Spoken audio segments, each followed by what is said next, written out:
Okay.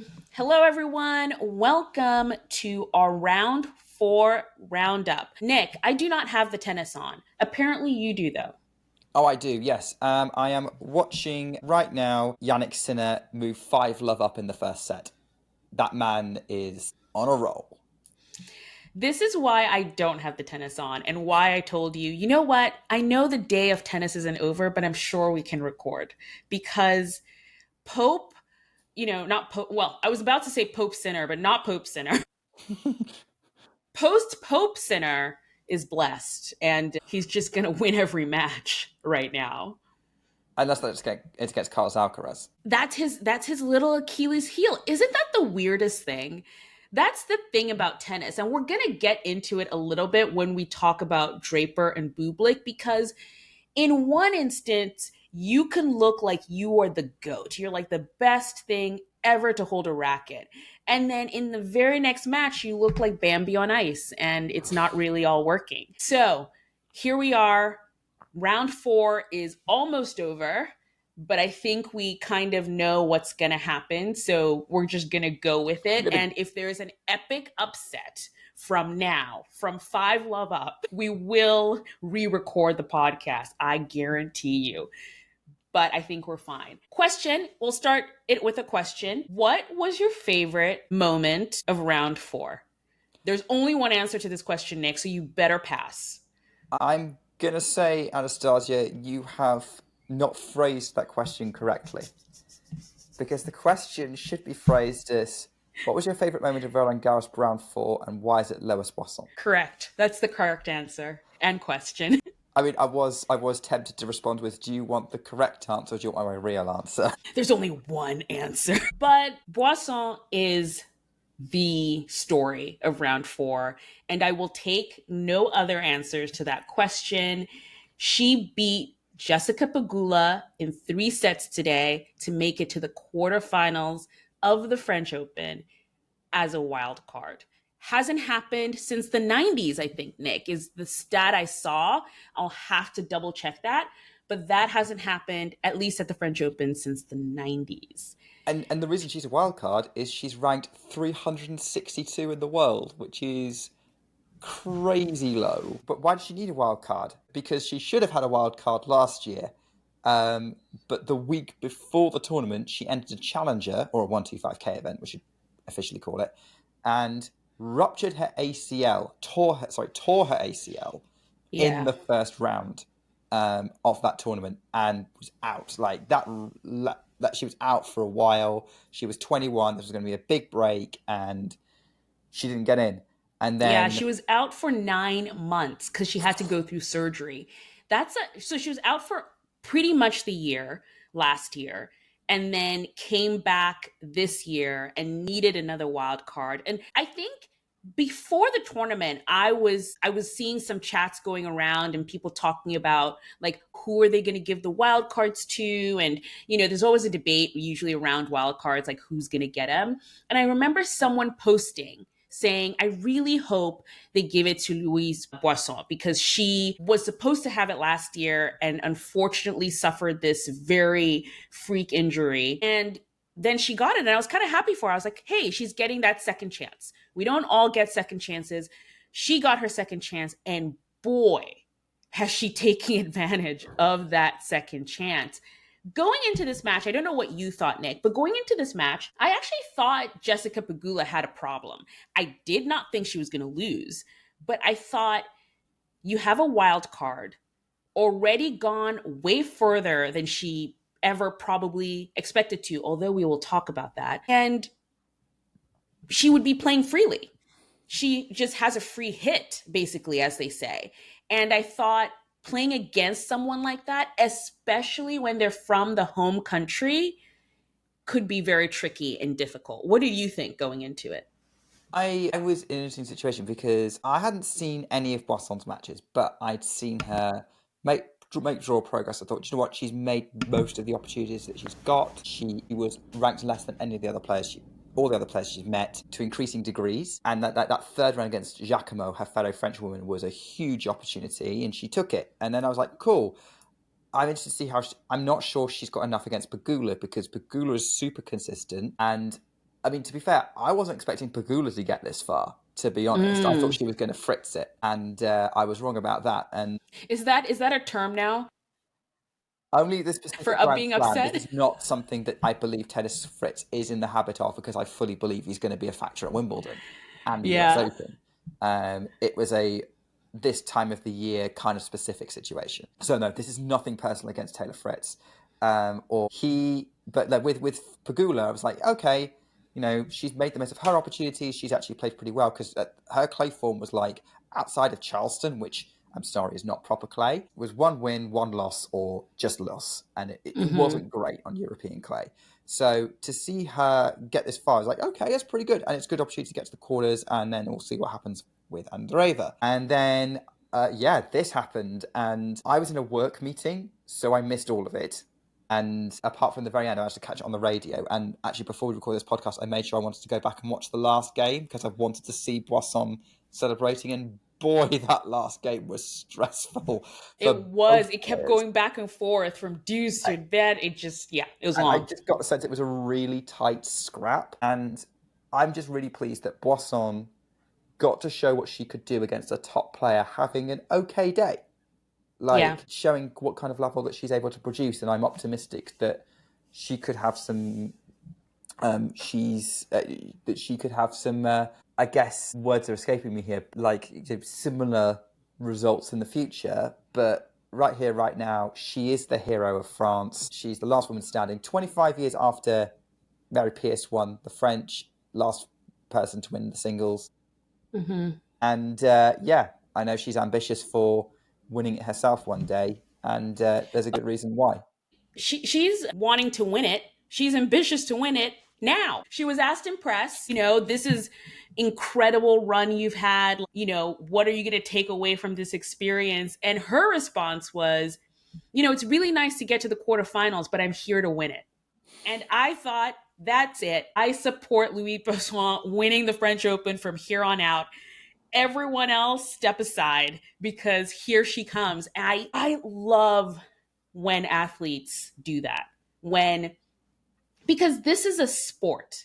I think we have a lot of fun with it and it's great, but it is a sport. Everyone should be here to win. And I do know the reality of the matter is they're the top players, and maybe if you're a lower ranked player coming in, you maybe want to have a hot streak against the top player, but you're not really expecting to win. I do know the reality of that does happen, but the fact that she said that in press was so awesome, because your aim as an athlete is to win always. Always. You're here to win. It doesn't matter if Iga Świątek is, further down the line, or if, Arina Sabalenka is going to try and hit you off the court.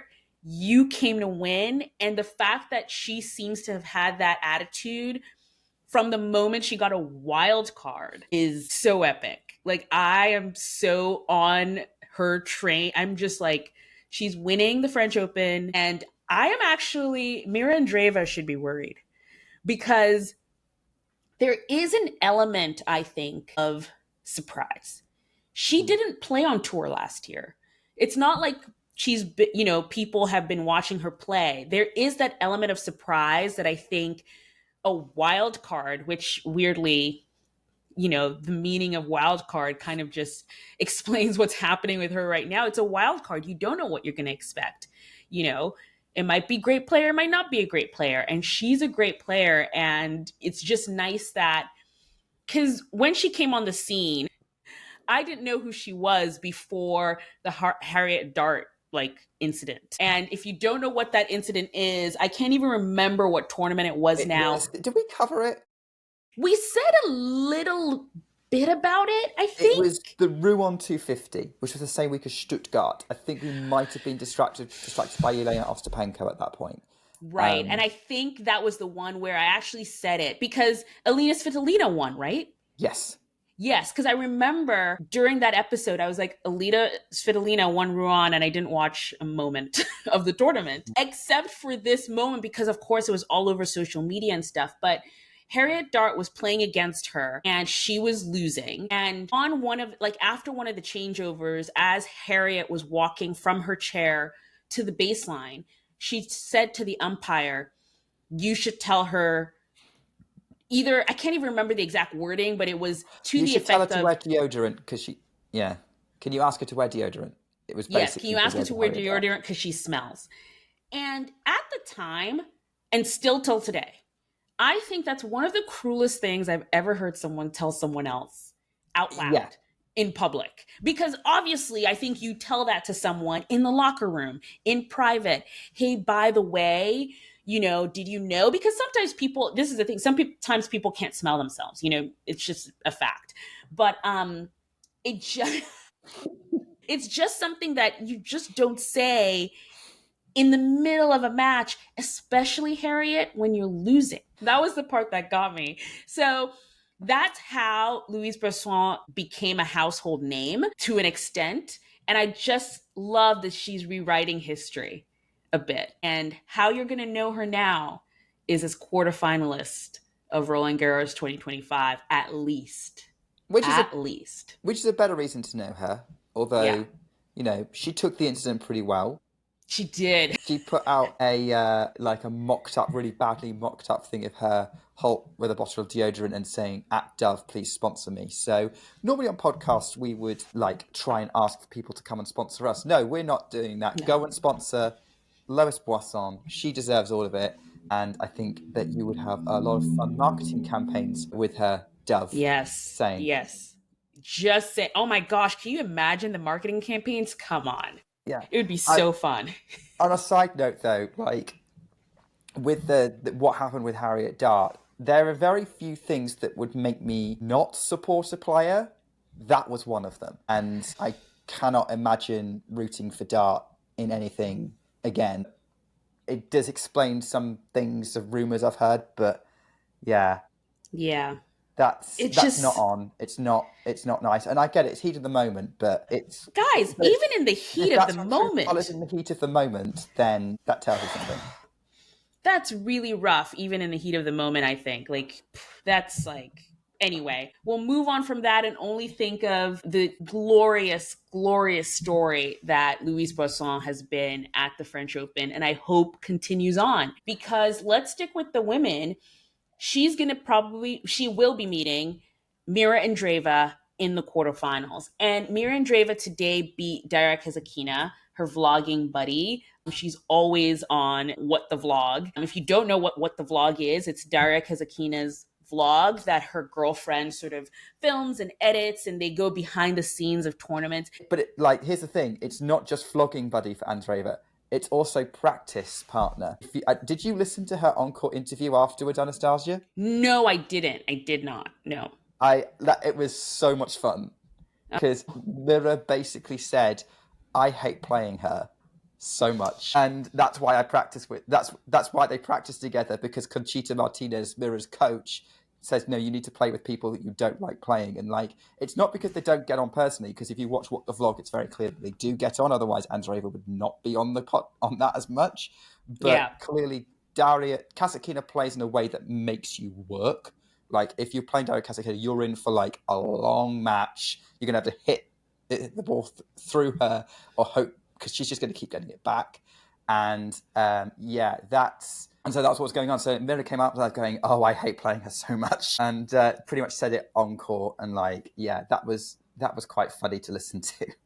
Yeah, no. I think Mirra and a bunch of other players actually are regular guests or regular sort of players in the What the Vlog episodes and stuff. So you get to see a lot of them there. But yeah, Mirra Andreeva, what I took away from this match, or what I was, kind of looking for in this match, was Mirra and Dasha played, and sorry, I'm switching between Daria and Dasha, but Dasha is just Daria's nickname. Yeah. And I usually just call her Dasha Kasatkina. But anyway, Dasha, they both played in Ningbo last year.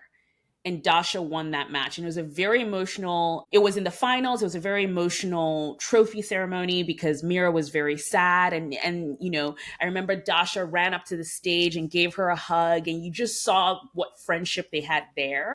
And I was wondering how Mirra would come into this match, not only based on that match, but also based on their friendship. Because I think there's a lot of times where you're afraid to be ruthless because someone's your friend, and you don't want to sort of hit as hard as you can or be as aggressive as you can. And we did not get any of that from Mirra Andreeva. But she was She determined to was win today.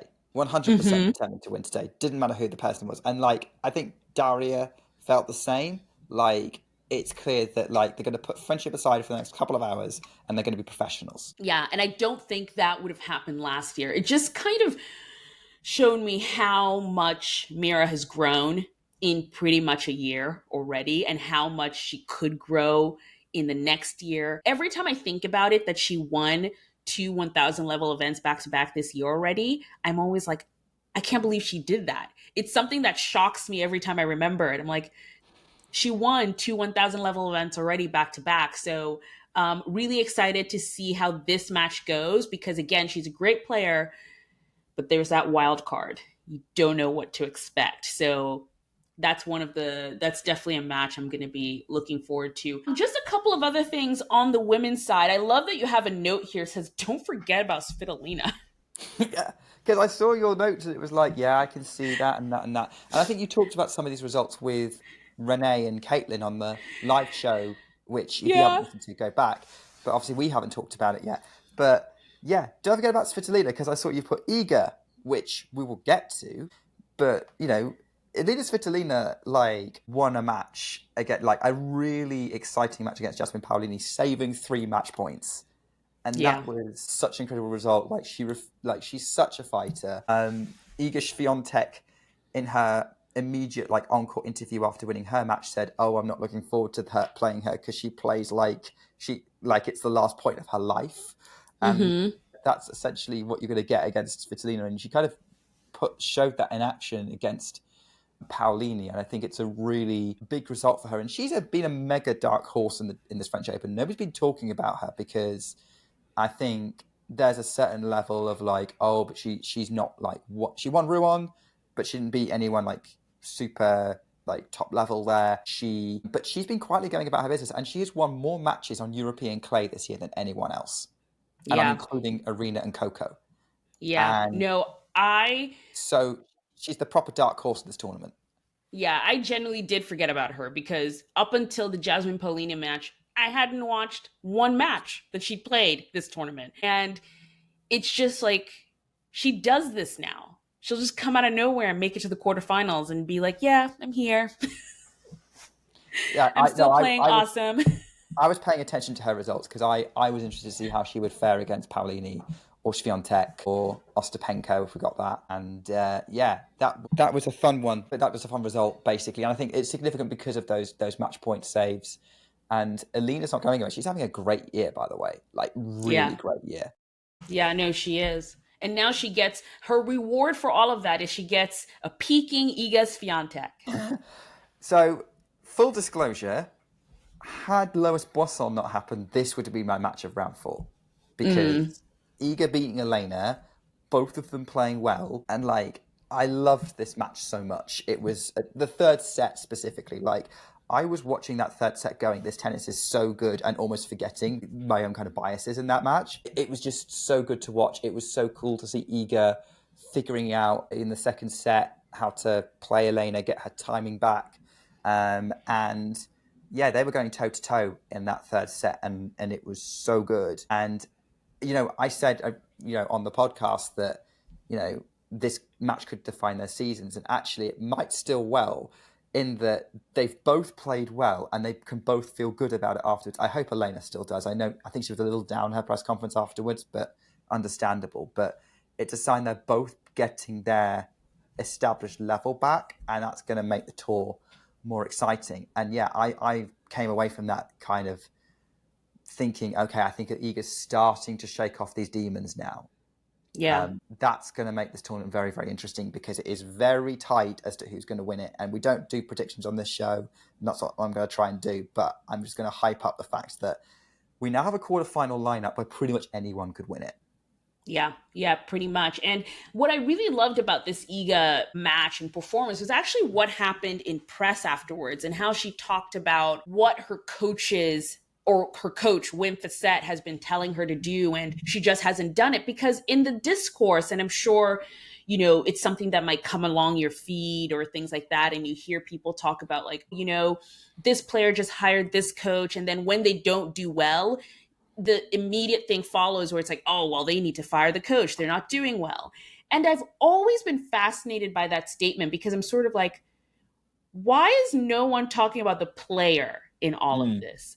It's not a one-way street. I think coaches can be good or bad. I'm not saying all coaches are great, but every time a player hires a new player and then they don't do well, the answer is always fire the coach. And I'm like, but the player, what about the player and what they're doing? And it was so enlightening and actually kind of a very humble moment for Iga in press to say, Win Facette has been telling me to do this, and I didn't really believe him. And when I say do this, specifically what happened during that match is, and this is going a little bit into technicalities, but Iga needed to step back to be able to return Elena Rybakina's serve. And in press, she was saying, he's been telling me to do that forever. I just didn't believe him. And today I tried it out and it actually worked. I needed to see it happen by myself to know that it works. And I was like, it was just so insightful. And I love that sort of recognition of a mistake. I love when people can say, I was wrong, they were right, or whoever was right, and I've corrected it. Because I think that's the only way you get better. I think the main discourse around Iga this year has just been sort of about what's happening, not only emotionally, but technically as well. And it's nice to see that they're working on that. I think that's what makes athletes better, is that it's a continual process of trying to get better. You might be the best in the world, but you still have to work on it to stay the best in the world, really. And I loved that. That was my favorite part of this match, actually. Like, it was a great match. I watched it, and then I heard the stuff that she said in press afterwards, and it was very insightful. You kind of get into the athlete's mindset a little bit. Yes. So we're going to go on to the men here. And Sasha Bublik is a quarterfinalist for the first time, which I was shocked to find out. I just didn't realize he had never made it to the quarterfinals. But Sasha Bublik today defeated Jack Draper to make it to his very first quarterfinals ever at Roland Garros. And here's the thing. Okay, if you don't know anything about Sasha Bublik, he's a joker. He is the kid in class who didn't do their homework and would just make jokes, and he was a class clown, and that is his personality. He can also be very edgy and very sort of not nice in a way. Like, he's done some things on court sometimes I'm just like, why are you here? But when he won this match against Jack Draper, he dropped to the clay, got up, and just was like looking at the crowd. And you could see the tears forming and just the emotion that he was feeling of winning this match. And all of a sudden, he was just a human. Even Sasha Bublik has feelings too. Yeah. Oh, he does. And it was very clear to say. And like he said during his on-court interview, that, like, I'm crying like I won the thing, or something along those lines. Yeah, I think what you said about Bublik is spot on. I would class him as kind of a cross between Daniel Medvedev and Nick Kyrgios Yeah. Oh, that's a good mix. Yep. in a lot of ways, which hopefully kind of gives you some relatability for like what he's like. And also, he has come agonizingly close to a quarterfinal before. Like, it's interesting because like he likes grass as his favorite surface, I think. And so it's interesting he's got to the quarterfinals at the French. But do you remember, Anastasia, in 2023, he played a 5-setter at Wimbledon with Andrei Rublev? That was a fourth round. It was the year he won Halle. Yeah, it was the year he won Halle. Do you remember, like, it was like 30 all, 5-4, and Rublev hit this insane diving volley for the base, like dive shot for the baseline winner that Bublik thought he'd won the point. Rublev somehow gets the ball back, and then I think Bublik kind of conceded the next point and lost the match. Yeah. But if I can find that point, I will link it in the description, because it was the point of the tournament. I think it was the point of the year. It was the most ridiculous thing. Rublev should not have won that point, basically, but he did. And like, if Rublev hadn't won that point, he might not have won that match. And Bublik might already have been a quarterfinalist. Yeah. No, but it's funny you bring up that exact moment, because I was thinking of that year that Bublik won Halle and then went into Wimbledon on this high. It was the first time in me knowing Bublik that I was like, oh, he's serious. He's a serious tennis player, because he had just won Halle. He came into Wimbledon, was winning all the matches, gets to the fourth round. It's against Andrei Rublev, a matchup that he could win, So there was this hype in this moment, and he was taking things very seriously over those few weeks. And as soon as it was over, he kind of reverted back to form and just went back to being, good old Sasha Bublik, who's good for. He's entertaining. I think the mix that you said of Daniil Medvedev and Nick Kyrgios is perfect, because he's entertaining. He will underarm serve. He will drop shot. He'll do tweeners in the middle of serious matches. I think it was this year where it was during a changeover of I think it was at the Madrid Open. He was playing against Mensik. Now I remember. He was playing against Mensik. It was at the Madrid Open at the changeover. Mensik obviously is this hot new young player, and he was winning. And Bublik just starts talking to Mohamed Liani, who's the umpire, and they just start having a conversation like they're out for coffee. He's like, man, these young players, they're just so good these days. And you're thinking, this is a match. Like, this is not an exhibition. It's an actual match that's happening right now. Sasha, you should be serious and focused on it, but that's who he is. He's just a joker. And to see him have this emotion and achieve this moment in his career was really sweet. It was nice to see. And you've kind of hit the nail on the head there, because I was thinking about that Wimbledon 2023 comparison, because he did look locked in, and he looks locked in again, because that's been pretty clear through this tournament that he's been locked in and he's been trying to win, and played the best that he can. And interestingly, again, he said at the end of his on-court interview after winning against Draper, he answered one question, and then I think partly because he was trying to kind of deflect a bit, but he said, I have to go prepare for a match now. I'm a professional tennis player. And that just seems to shift it, his mindset's a little bit different, even if it's a little bit of a joke. But yeah, I do think that he has locked in, and I am very excited to see what happens next for him. He's kind of the Lois Boisson of the men's side, I would say. Yeah. In terms of, even though he's the wild card. He's the other wild card in the draw. And then I remember the other point I was going to make, and just off the back of yours, he is entertaining. Go watch him on a ground pass if you have the opportunity to, because up close, it's even crazier. It's even more fun, yeah. Really quickly, because we have gone long, and I didn't want to have this episode be long at all, but I just wanted to say, Carlos Alcaraz and Ben Shelton should always just play. Whatever tournament it is, they should just play, because that was an entertaining match. And it was actually kind of nice to see Ben Shelton push Carlos Alcaraz.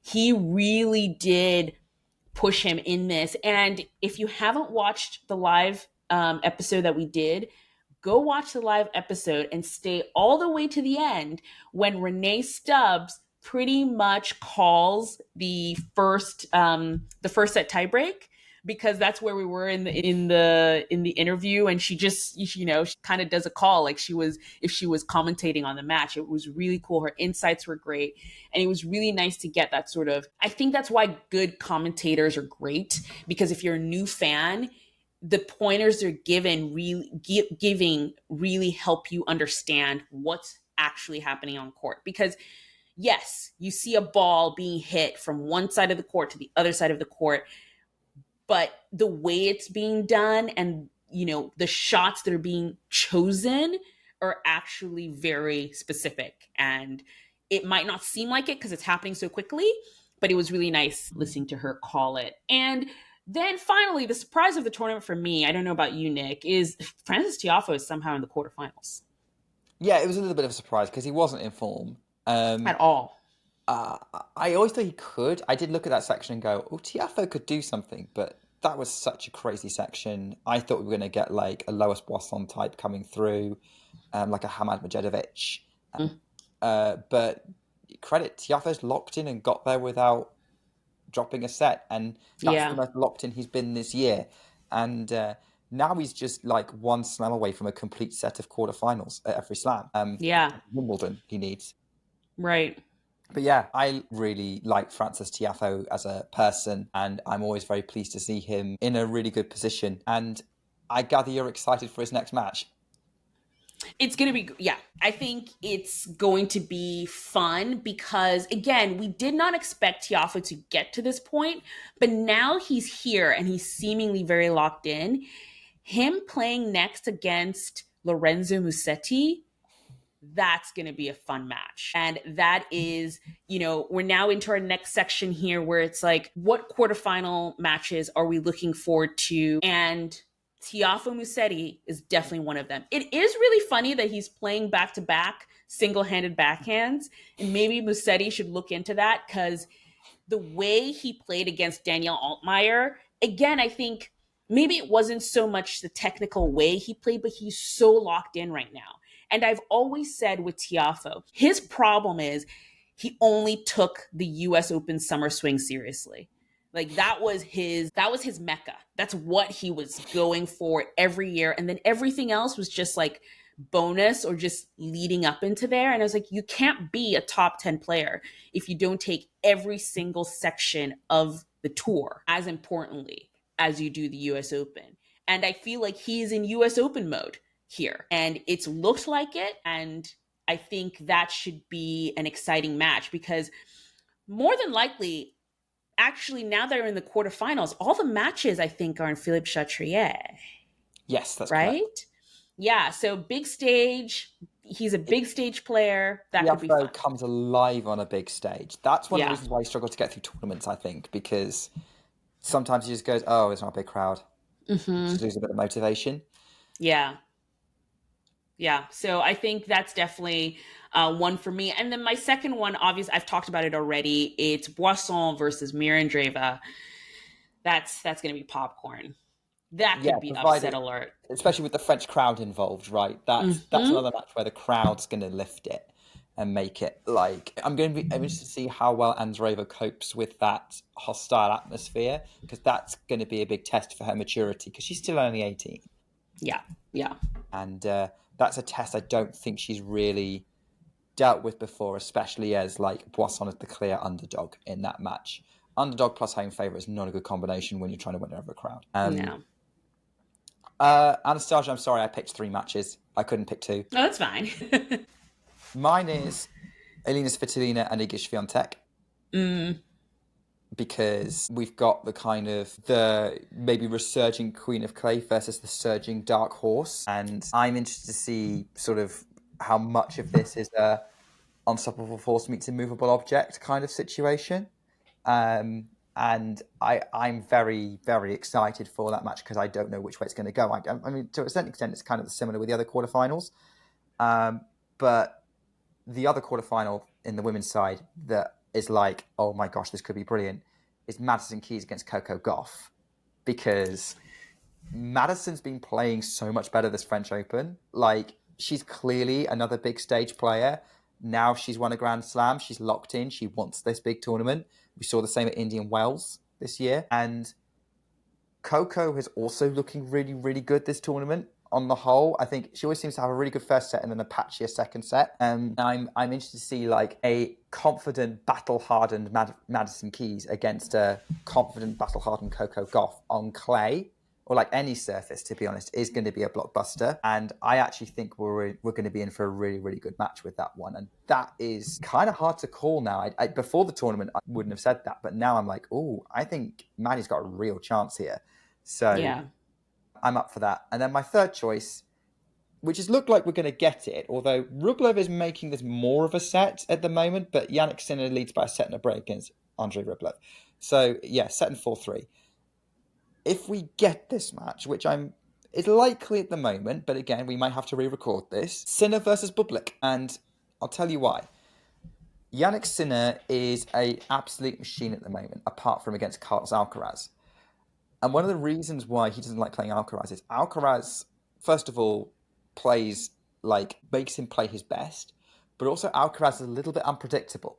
And he's probably one of the more unpredictable players on tour. Sasha Bublik, who is now full of confidence, hitting monster second serves, drop shots or underarm serves or whatever, and with the way he plays, you cannot predict what he's going to do next. If Bublik comes out swinging, Sinner's going to have a real handful, I think. I don't know if he'll lose the match, but I'm not here to predict it. What I'm here is Bublik's going to bring the fireworks and Sinner's going to have to try and dodge them and see what he can do there. So, yeah, I actually think that Bublik could give Sinner a really, really exciting match, and I think we should tune in for that if that is what the match we get is.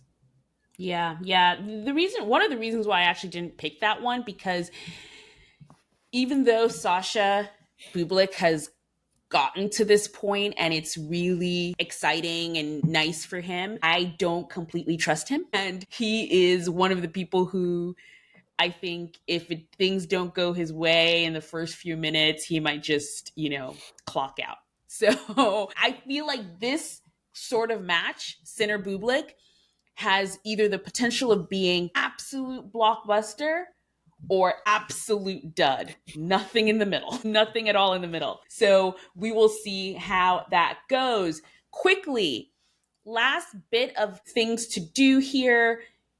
Grass season is here. I watched my very first grass match today and it made me so happy. I love the clay, but there was something about, and you can't even smell the grass. I'm watching it through a screen, but there's just something about the grass. And then Alicia Parks was wearing tennis whites, and it was just, you could almost smell the grass and just the crispness of the air. And I sighed a happy sigh, and I am ready for grass season, even though the clay season is still here for a few more days. So, like I said in our round 3 update, I will be recording an episode with Lucy and Eugene from Black Spin Global, and we'll be talking about Queens and I'm sure some other grass court tournaments, because I found out today that Lucy is at the Birmingham Challenger. So I will be talking to her about how that went and, what the crowds are like there and the tournament is like for everyone. But Nick, what is coming up? What can people look forward to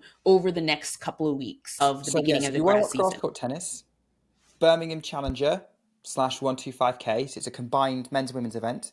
That is happening this week. That is underway. So that's the tournament that Anastasia was watching. Quick shout out, Alicia Parks was the top seed and she's just lost to a 17-year-old British girl called Mimi Zhu. Which is now making me go, okay, maybe let's keep an eye on this Zhu girl, because beating Parks on grass is actually pretty tough, depending on how Parks was playing. So you can watch that on Tennis Channel. You can also watch that on WTA Unlocked and Challenger TV. But yeah, lots of good players. If you're an Alex Ayala fan, she is playing this tournament. She's starting playing tomorrow. And there's a few other kind of players in there. I actually did record a little mini guide to go out on social media, and then loads of the players I mentioned pulled out. But thankfully, Alex Ayala is playing and is probably one of the stars of the tournament. They're kind of a little bit of an anecdote. I have a friend of mine who's from Hong Kong, who lives near me, and we discovered that Coleman Wong is playing, and he says that he wants to go and watch. He's going to go to the Birmingham Challenge if Coleman's still in the tournament. So I am hoping that Coleman stays in the tournament this week. He's just got through qualifying. So that's this week. And then next week, after the French Open's done, oh my word, we've got a bunch of stuff happening. So we have a combined men's and women's 250 event in Leibema, Rosmalen, Schottenbosch. It's got 3 different names, people. Names. It has a lot of names. It must be a Dutch thing. But that's happening. But there's also the Boss Open, which is in Stuttgart, and Queens is underway, which is what we're going to be talking to Lucy at Black Spin Global about, and get some tips on how to go there. It will have to be for next year, because unfortunately, if you want to go to Queens this year, it's sold out. Queens sells out so quickly. It's almost the US Open.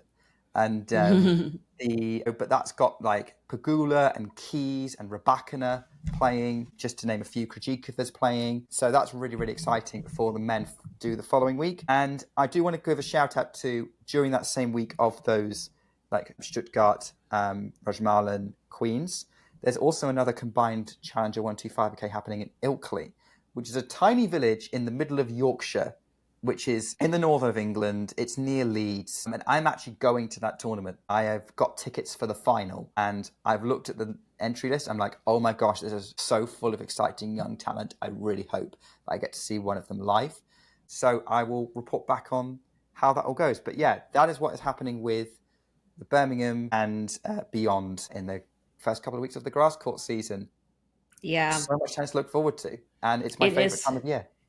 It's full on. It's full on already, and happy to get a new surface, and hopefully that will bring me new life and excitement, and I'll get excited about tennis and Wimbledon, and yeah, exciting times ahead. So thank you all for joining us for this quick episode. Well, quick by ground pass standards. Quick episode where we wrap up round 4. We will be back, like I said, on Thursday with what's happened so far in quarterfinals, and mostly our tips and tricks for going to Queens if you have tickets already and you want to know what the grounds are like and all of that good stuff.